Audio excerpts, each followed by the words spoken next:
వారొక శ్రీధర్ బాబు గారు అడిగారు, మేము ఖచ్చితంగా ఆహ్వానిస్తున్నాం, వాళ్ళందరూ కూడా ఉపయోగపడే విధంగా మరిన్ని బస్సులు పెంచండి. అదేవిధంగా ఆర్టీసీ ఎంప్లాయీస్ అందరికీ మేము ఏదైతే జీవో ఇచ్చేసి వాళ్ళందరినీ పర్మనెంట్ చేసినా వాళ్ళందరినీ పర్మనెంట్ చేస్తూ జీవో ఇవ్వండి. ప్రభుత్వ ఉద్యోగులుగా గుర్తిస్తూ మేము జీవో ఇచ్చిన దాన్ని గట్టిగా అమలు చేయండి. మీరు చెప్పిన 6 గ్యారంటీల్లో 2 ఇచ్చినామని చెప్పింది. మీరు చెప్పింది ఎట్లా ఉందంటే, దయచేసి మీరు మాట్లాడినరు, మేము విన్నాం, మధ్యలో మాట్లాడుతున్నారు మంత్రి గారు, మీరు అందరూ కూడా కామెంట్ చేస్తే ఎట్లా? మేము విన్న తర్వాత మీరు మళ్ళా చేసుకోండి. మీరు ఈ 6 గ్యారంటీలు చెప్పినా ఎట్లా ఉన్నాయంటే, పంచపాండవులు మంచం కోళ్ళ వలె ముగ్గురు అని 2 ఏళ్ళు చూపించిందట. అట్లా మేము 6 అని చెప్తూ 13 అని చెప్పిన సందర్భంగా ఉన్నది. అవి 6 కావు, 13 అంశాలు. 6 గ్యారంటీల్లో 13 అంశాలు, మళ్ళా 420 మేము అడగట్లే, ఈ 13 అంశాల గురించి అడుగుతున్నాం. ఈ 6 గ్యారంటీల్లో ఖచ్చితంగా ఎవరైతే ఇవాళ డ్రైవర్లు, ఆటో డ్రైవర్లు ఉన్నారో 3 డిమాండ్లు మేము ఖచ్చితంగా పెడుతున్నాం. చనిపోయిన 21 మంది ఆటో డ్రైవర్లకు తక్షణమే వారి కుటుంబానికి 20 లక్షల రూపాయలు ఎక్స్గ్రేషియా ప్రకటించాలి. రెండోది, వాళ్ళ కుటుంబాలు ఎవరైతే ఇలా 300 రూపాయలు కిరాయి తీసుకొని 200 డీజిల్ తీసుకొని 500 రూపాయలు కూలి కూడా పడతలేదు కాబట్టి ఆ కుటుంబాలకి వ్యవసాయాలకు రుణమాఫీ ఎట్లిస్తున్నావో, చాలా బీద వాళ్ళు, చదువుకోని వాళ్ళు, కష్టపడుతున్న వాళ్ళందరూ కూడా ఇలా గ్రామీణ ప్రాంతం నుంచి ఇక్కడికి వచ్చింది కాబట్టి ఆటో రుణమాఫీ కూడా చేయాలని చెప్పి కూడా ఈ సందర్భంగా మేము కోరుతున్నాం.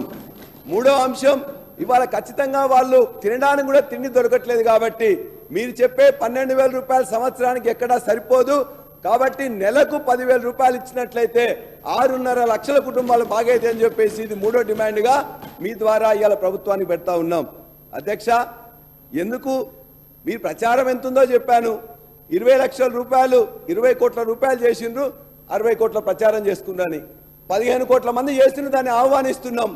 బస్సులు పెంచండి, వాళ్ళందరికీ మరింత సౌకర్యవంతంగా ఉండేటట్టు చూడమని చెప్పి కూడా కోరుతున్నాం. అధ్యక్ష, అంతేకాదు ఈ 6 గ్యారంటీలది 13 అంశాలది ఖచ్చితంగా తొందరగా 100 రోజుల్లో ఏదైతే చేస్తారో అది ఇందులో ప్రస్తావిస్తే బాగుండేది అని చెప్పేసి అనుకుంటున్న గవర్నర్ దానిలో ప్రస్తావించినట్టయితే బాగుండు.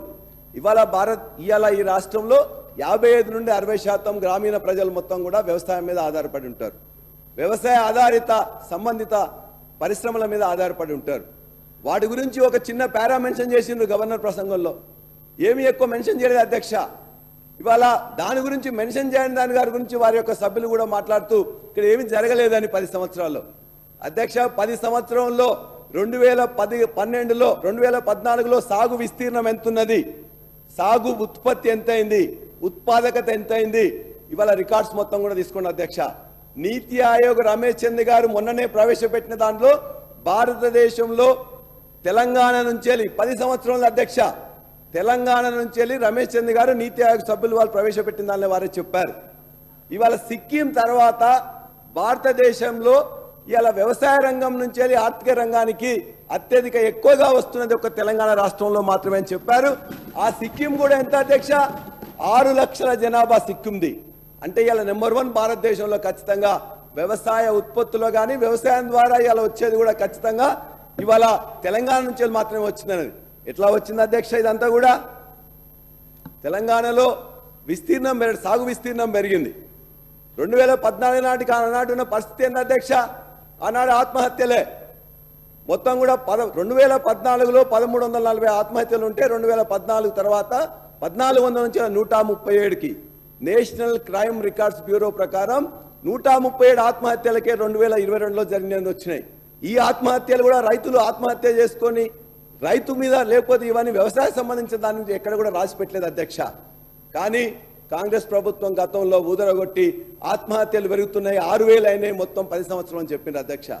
ఇవాళ పక్కనున్న కర్ణాటకలో ఎంత అవుతున్నాయి, మహారాష్ట్రలో ఎంత అవుతున్నాయి అంటే ఒక దగ్గర 4,000, ఇంకో దగ్గర 2,500 అధ్యక్ష.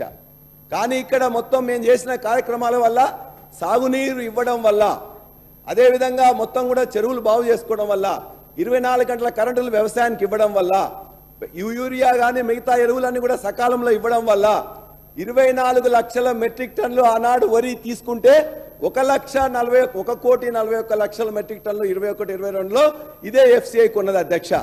అదే కాదు, ఇవాళ మొత్తం కూడా వెస్ట్ బెంగాల్ కానీ పంజాబ్ కానీ లేకపోతే ఇతర వరి పండించే రాష్ట్రాలన్నీ మొత్తం ఎన్నికదని భారతదేశంలో 2014లో ఇక్కడో 14-15 స్థానంలో ఉంటే ఇవాళ వరి ఉత్పత్తిలో మొత్తం కూడా ఉత్పత్తి కానీ ఉత్పాదకత కానీ వరి విస్తీర్ణంలో ఇవాళ నెంబర్ 1గా తెలంగాణ తీర్చిచ్చింది గత ప్రభుత్వం.